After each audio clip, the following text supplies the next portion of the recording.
Hi there, everybody. My name is River Delcom, and welcome to the 32nd episode of Speaking with Autism. So, in March, it's National Women's Month, and so we all have seen a lot of famous women in history of America.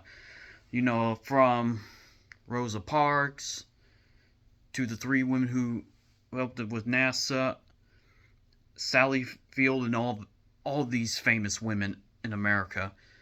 But did you know that there are some other amazing women who are on the spectrum of autism?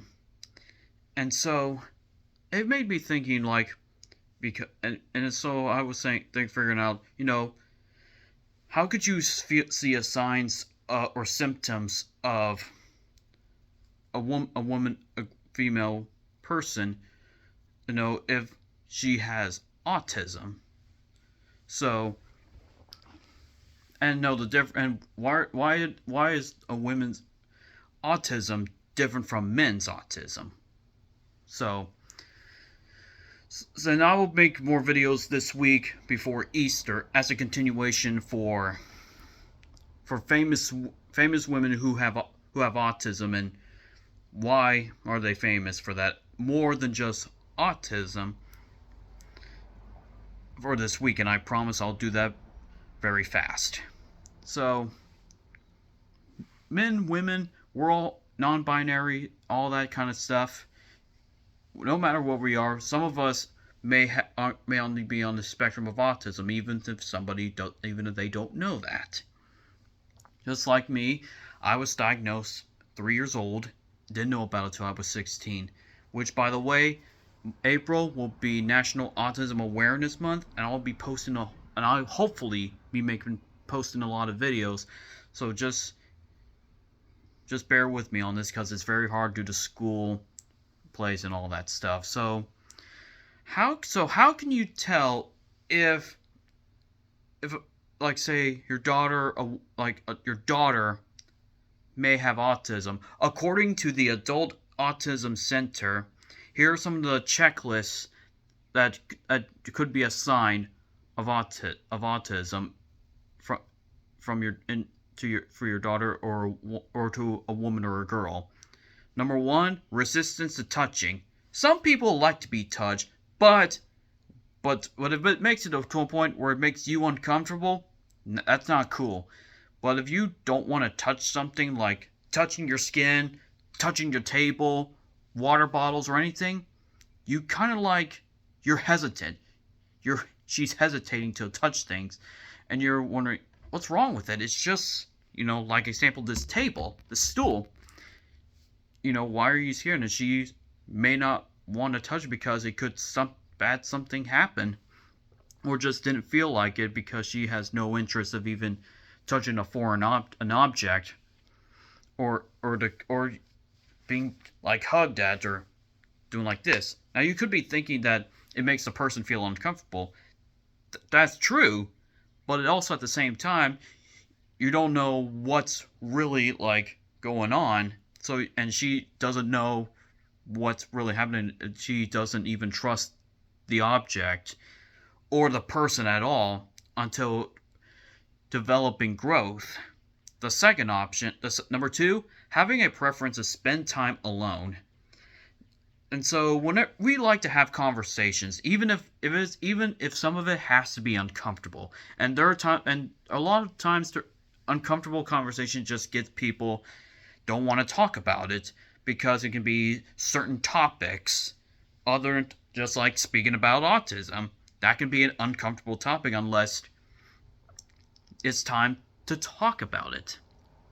So, if she spends time alone because something may either doesn't want to talk to anybody, or she just feels like isolation, so for parents, you try asking your daughter, like, okay, is there something wrong? And maybe she'll talk to you.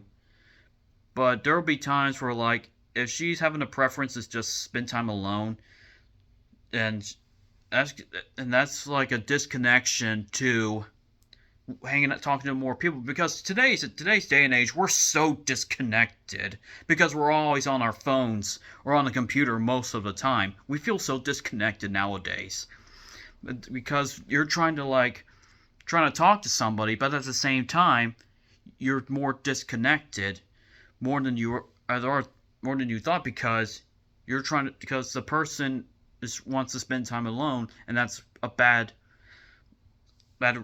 healthy stance, because you want to have conversations with people instead of just talking alone. Which brings up to the third option, is the inability to look at people or start a conversation. And because if you have a person can try to start a conversation, but if you're having a hard time trying to start one, I don't know, what should we talk about? Or try not to look at people, because if she's like an example, a cafeteria, and she's sitting by herself or sitting with anybody, and she's just not looking at you like this, like you're just looking at a distance where you're not even just, that's a sign of oh, that's a little bit of she may have autism, because you're just staring off into space, just not even paying attention, because she's just going like this, staring off into space in her la la land, where she doesn't know what's going on. But you could be arguing that this is her going, just not paying attention, but this is just not looking at people and just looking at stuff, especially trying to start a conversation. We all get uncomfortable when we talk about certain subjects, and there are times where we just, start conversations without even starting it. But other times they could be jumping in, interrupting, eavesdropping a conversation while you're trying to go in. And you could argue the same that whenever they start a conversation, they can trouble in, but at the same time, you gotta understand that she's different from everybody else. I mean, we're all gonna be different. There is never ever going to be normal in our lives. Number 4, trouble recognizing social clues and nonverbal forms of communication. Nonverbal means no sounds, just using your hands, your lips, not saying a word, that kind of stuff. So, and social cues is where you're trying to say hello, hey, you're trying to get someone's attention. It could be a number of things where she's really zoned out, and you're thinking like this.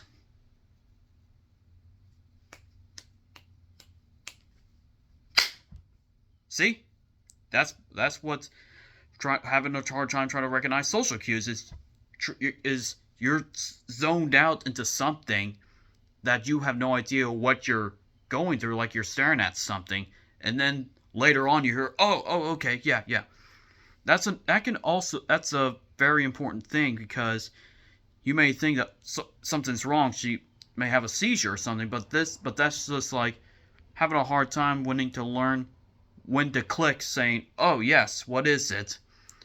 And so we always have, and another thing to know is that when you're trying to have nonverbal conversations, try to go like this, but I know it's hard to because we're so authoritative nowadays, which is the most dominant use for parenting, and here in America is authoritative manner. But you have to understand is that you can't let this person go. You got to talk to them and try hey, come on, say something. All right, just calm down. That's how in the future reference, because at the end of the day, some of us are going to have to deal with that sort of thing, because no matter how many nonverbal forms that we use in conversations, but you have to keep doing it until they get the message, hey, we're trying to talk to you, especially with social cues. And 5th and lastly is talking excessively about a select subject, even if others are not responsive. So, because one of the key signs that a person, that your daughter or anybody has autism, is that they're always talking a certain subject that you like, but some others do not respond to, or any other times that they like a certain subject, but that you like, and you like, oh yes, yes, yes, I love that, I love that. That's good. That's another sign, because you love this certain subject, but there's a lot of people who don't. But yet you keep talking and talking and talking until they like, okay, okay, we get it, but we don't like that kind of stuff, because we all have interests in our lives. Like example, dinosaurs. I'll give out dinosaurs for example. This kid loves dinosaurs, but this girl and this woman is like, hey, I love dinosaurs too. We can talk about that. They both like dinosaurs, but there's certain groups of kids or adults who don't like dinosaurs, and they keep talking about it. They're like, okay, okay, we get it, but we don't want to talk about that stuff, because that's another thing with trying to like engage in a conversation. So those are some of the most significant. How do you know if you have an autistic female or your daughter? But there are other signs from medical news today, which was difficulties with communication and social skills, which I talked about, hyperfocus on specific topics, which I talked about, repetitive behaviors, although they may mask these. These are things that were like, if you keep, it's like bursting out, lashing out, or just going like, like you're just finicky, you're excited, and you don't know why. That's repetitive behavior, not understanding what's going on. But others, what they mean by they may mask these is that they're like, they may pretend to have that sort of thing, but they're not. So you have to understand, okay, what is all this behavior about? And then you have to understand, okay, this is why they're acting like this, so you got to do something about it. Not participating in school to their full potential or abilities. Autism is a learning disability. If you go to school and you have like the disability center, most of these are here just to help out with people with special needs, to help with testing, homework, get on the computer if they have to do online classes or an online test, and they need like a time. They also call it special accommodations. Your accommodations show that you need more time, or you need a modified test, which is different from everybody else's, because you're taught in a different way. So this female child may be taught in a different way that others are taught different. Like example, this one girl has her special accommodations, which are she needs more time, an obvious wrong answers on a test like A, B, C, A, B, D. C is like the obvious wrong answer, so that may be a good advantage for her to use. And also using the computer for notes, but also at the same time bring on some notes so that she can write on, so that anything can happen in any time. But when it comes to their full potential, they have to like learn to like, okay, I need to do better. But when they're struggling to their full potential, they have a hard time trying to like pass some grades or just figuring out what subject they're working on, because there's so many of them. The significant language delays, talked about that, and lack of flexibility in routines. That's kind of like puzzle pieces, all that kind of stuff. Because if you see like autism like commercials, they have like a puzzle piece. That's what it's like. It's like a puzzle piece. You're trying to connect these puzzle pieces of what's going on with this person. And so now, how is it different from a male's autism?